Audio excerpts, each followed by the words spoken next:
항공기 세대 동원 첩보 영화처럼 김정은 세기의 비행. 김정은 북한 국무위원장이 10일 오후 2시 35분께 싱가포르 창의공항의 모습을 드러내기까지 평양과 싱가포르를 잇는 하늘길에서는 첩보 영화를 방불케 하는 수송작전이 펼쳐졌다. 12일 도널드 트럼프 미국 대통령과 펼칠 세기의 담판에 걸맞은 극적인 여정이었다. 1965년 김일성 주석의 인도네시아 반동회의 열돌 기념행사 참석 이후 53년 만에 이뤄진 북한 최고 지도자의 원정은 출발부터 치열한 외교전을 예고했다.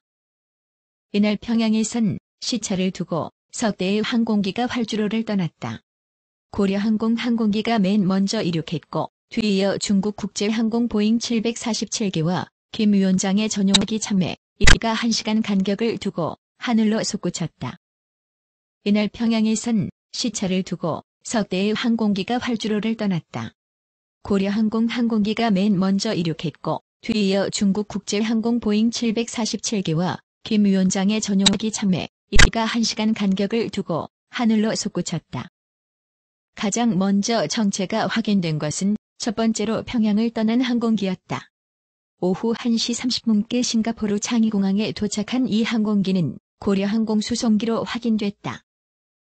김 위원장이 지난달 7에서 8일 시진핑 중국 주석과 두 번째 정상회담을 하기 위해 중국 랴오닝성 다롄을 방문했을 때 전용차를 실어 날랐던 수송기였다. 이번에도 트럼프 대통령과 담판에 나서는 김 위원장의 전용차와 각종 물품을 운송한 것으로 보인다. 이어 2시 35분께 김 위원장이 탄 항공기가 창의공항에 내려앉았다. 평양에서 두 번째로 출발한 중국 국제항공 보잉 747기였다. 김 위원장이 전용기인 참매 1호를 타지 않았음이 마침내 확인되는 순간이었다. 소련 시절 제작된 이류신-62M을 개조한 참매 1호는 재원상 비행거리가 1만 킬로미터에 달해 4700km 거리인 싱가포르가 지재금융을 받지 않고도 비행할 수 있으나 노후화와 장거리 운항 경험, 이적 닿는 점에서 안전상의 우려를 고려한 선택으로 보인다. 중국 국제항공 보잉 747기는 이날 하늘에서 펼쳐진 첩보 영화의 주인공이었다. 베이징을 떠나 평양을 거쳐 싱가포르로 가는 동안 편명과 행선지를 바꿔가며 연막을 피웠다. 오전 4시 18분 베이징을 출발해 평양으로 들어간 이 비행기는 베이징으로 돌아가는 도중 편명을 CA-122에서 CA-61로 바꾸고 목적지도 싱가포르로 변경했다. 이후 남하하면서 기술을 서쪽으로 돌려 이목을 집중시켰다. 이 항공기에 김 위원장이 탔는지 여부는 곧바로 확인되지 않았다. 다만 예상하지 못한 대형 항공기가 싱가포르 항로에 투입됐다는 점에서 중국이 김 위원장을 위해 특별편을 제공하거나 임대해준 게 아니냐는 관측이 제기됐다. 중국 국제항공의 평양에서 베이징 왕복편은 월 수금요일에만 운영된다. 이 항공기가 중국 고위급들이 이용하는 전용기일 가능성도 그런 관측에 무게를 더했다. 이 항공기는 5월 중순 에티오피아, 모잠비크, 나미비아 등을 다녀왔다.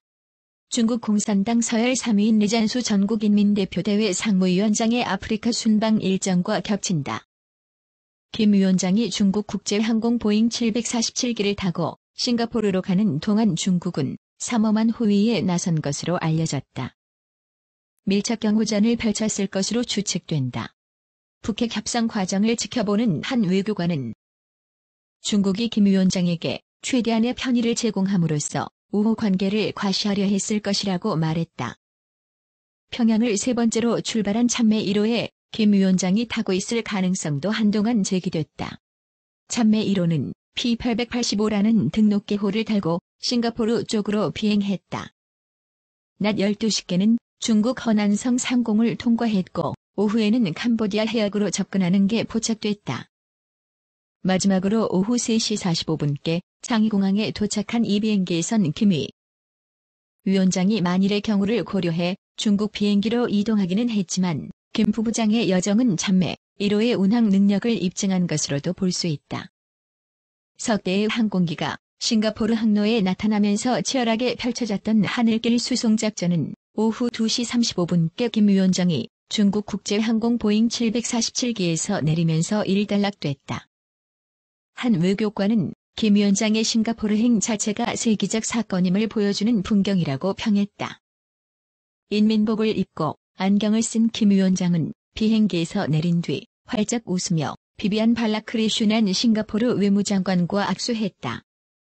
김 위원장이 회담을 위해 평양에서 4,700km 떨어진 싱가포르가 지나간 것 자체가 대담한 파격이다. 싱가포르가 중립지대를 표방하고 북한과 외교적 관계가 나쁘지 않다고 해도 김 위원장의 선택은 전통적 우방국인 중국, 러시아를 빼고는 좀처럼 국외 방문길에 오르지 않았던 아버지 김정일 국방위원장과 뚜렷한 차이를 보여준다. 김정일 위원장은 2000년 첫 남북 정상회담에서 김대중 대통령과 약속했던 서울 방문도 끝내 하지 않았다. 이 때문에 김 위원장의 이번 싱가포르행을 1965년 반동에서 열린 아시아, 아프리카 국가들의 비동맹 국가회의 열돌 기념 행사에 참석한 할아버지 김일성 주석의 활발했던 외교 행적에 견주는 전문가들이 많다.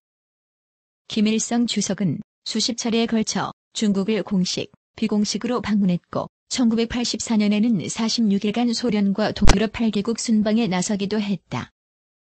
다만 반동회의가 미국과 소련이 배제된 비동맹 국가들의 모임이었다는 점에서 70년 동안 적대 관계였던 미국과의談判을 위해 싱가포르를 찾은 김 위원장의 행보는 차원이 다른 김정은식 외교의 결정판이라고 할 수 있다.